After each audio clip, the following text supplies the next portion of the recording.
Hello and welcome to the Power Bank Expert YouTube channel. Today we're going to be unboxing the FJDynamics MP500 Portable Power Station. Now this is a power station that has quite a lot of capacity at 519 watt-hour, which roughly translates to 140,000 milliamp hour. And basically we're going to start by first analyzing the box and then having a look at the products inside.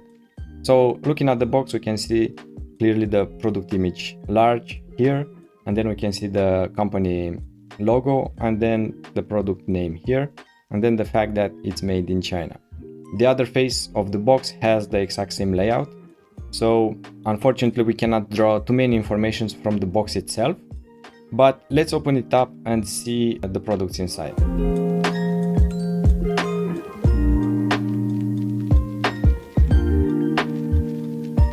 So right off the box we can see the power station itself, but there are also some other items inside, so let's have a look at them first and then we'll analyze the power station more closely. So here we have the user manual, and you can see that it starts off with detailed sketch of the power station itself, and then you have safety instructions and maintenance suggestions and so forth. And here we have a recommended list of items that can be charged with this power station, and how many times or hours can those items be powered with that. So for example, you can recharge a laptop around 10 times using this power station. Very interestingly, you can also use it to charge CPAP machines.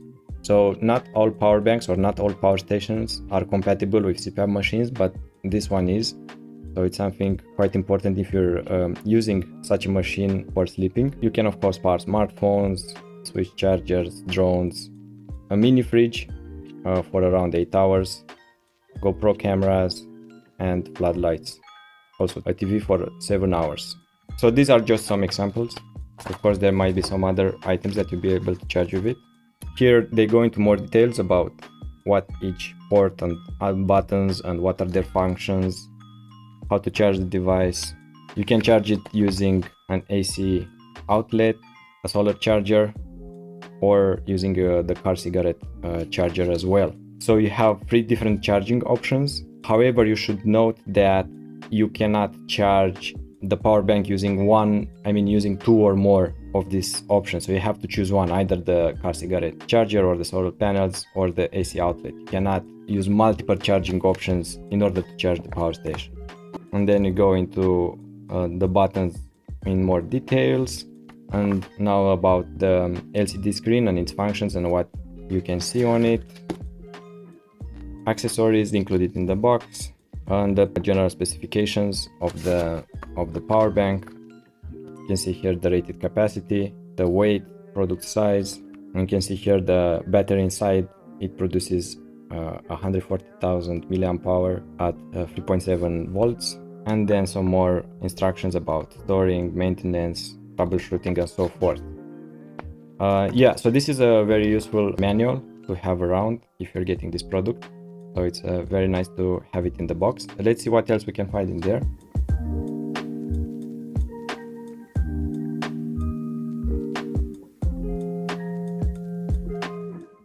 So here are all the chargers that the power stations comes with. Let me see if I can tell them apart. This one is for charging the power station using a solar panel. So you would input this in the solar panel and then this one's in the power station. And here we have the car cigarette charger. So if you are traveling with the car while you're driving, you can be charging the power bank. And once you get to the destination, if you're camping or something like that, you have a charged power station. Very useful as well to have. And last but not least, what will be most likely the most common way that you will use to charge the power station is the wall outlet charger. And it comes in 2 parts, first the cable and then this adapter. Connect the cable with the adapter and then you would insert this into the power station for it to charge. And now that we looked at the accessories, let's have a closer look at the power station itself. So this is the power station itself. Let's first start analyzing all the ports and buttons that the power station comes with. So here we have power button, which you will have to enable anytime you would want to charge a device from any of the ports. The only thing that works without having this power button enabled is the light. So you can activate the light without having the power station turned on. And maybe that's a safety feature, because the light also has this blinking mode, which is like an SOS mode.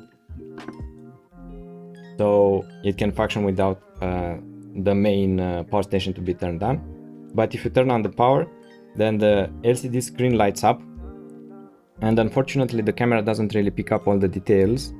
But what you can see on the screen is first the charging level of the power station. And then anytime you activate any of these charging options, you will also see it on the LCD screen. So if you activate the DC, then it will show here. If you activate the USB, it will show here, and so forth. And next to the LCD screen, you have the power input ports. So using these ports, you can charge the power station itself. Now this is the port that you'll most commonly be using, and this is the one that you'll be connecting the wall charger to. But also you can also connect the car cigarette charger as well. And this one is for charging via a solar panel. And now here we can see the output ports. And here we have the DC output power, and we can see that it comes with two different DC barrel rolls ports, both of which can produce 14 volts and 8 amps of power. And here we have a car cigarette lighter port as well at 14 volts and 8 amps. And now here we have the USB port section, and you can see that it comes with 3 different USB type A ports, both of which are compatible with Quick Charge 3.0, and it also has one PD 60 watts type C output port. 60 watts is powerful enough for you to charge, for example, compatible laptop, a laptop that's using type C charging. And here, last but not least, we have the AC charging section. And this power station comes with an European style outlet, but if you're ordering it from the US, it will come with an US style outlet. So this is the layout of the front of the power station with all the ports and buttons. Let's look and see what the other sides of the power station look like. And here we have the top side of the power station itself. As you can see, it's quite flat. It has a handle, but it's foldable, which means that you can stack things on top of the power station. And this is much more user-friendly compared to other power stations, for example, that have the handle built in, rigid and not foldable. So definitely it's a plus when it comes to usability.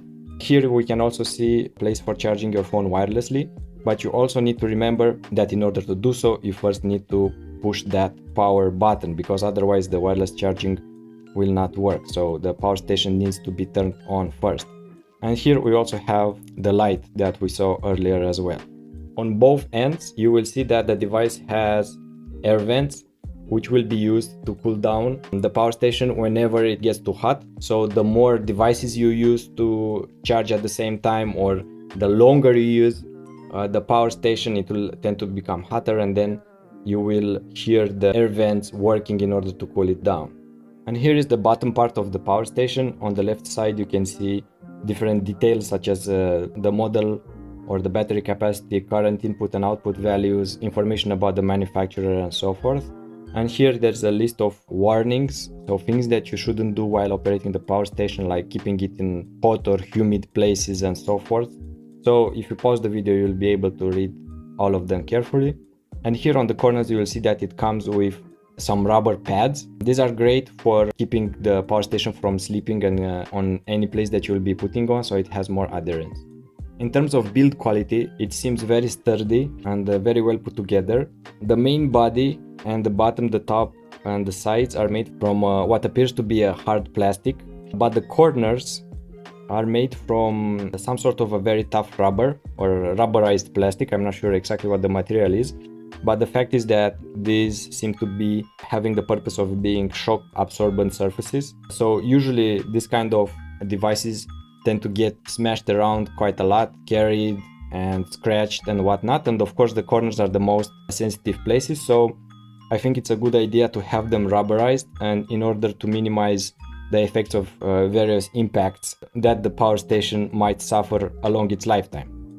So in my opinion, I think this is a great power station for people that like to go camping and outdoors a lot, but not the kind of light camping where you only go with your backpack in your wilderness, because this is not a light product, it's quite heavy. Instead, it's very good for people that use camper vans or 4x4s and so forth. That is a great use scenario for this power station. Another great use scenario for this power station is for people who like to prep, like for preppers. So if you're preparing for some sort of a catastrophe, but not only like that, if you want to be safe in case there's like a longer term power shortage in your town, that's something you can use this power station for. And yet another use case scenario for this power station are people who need a CPAP machine in order to sleep, and they want to be able to do so in remote areas where they don't have access to regular power. That's another great use scenario for this power station. But one thing you need to keep in mind before purchasing it is that because it has such a large capacity, this power station is not allowed on planes. So only batteries up to 160 watt-hour can be allowed on planes, and this one has much more over that at 519 watt-hours. So if you buy it, you'll be able only to take it on cars or on boats, or trains or any other forms of land transport, but not on planes. So there you go, this was the unboxing of the FJDynamics MP500 portable power station. If you have any other comments or questions about it, please let me know in the comments. Thank you for joining me today. I hope you enjoyed the unboxing and short review of the product, and I hope that I'll see you in one of my future videos. Thank you and goodbye.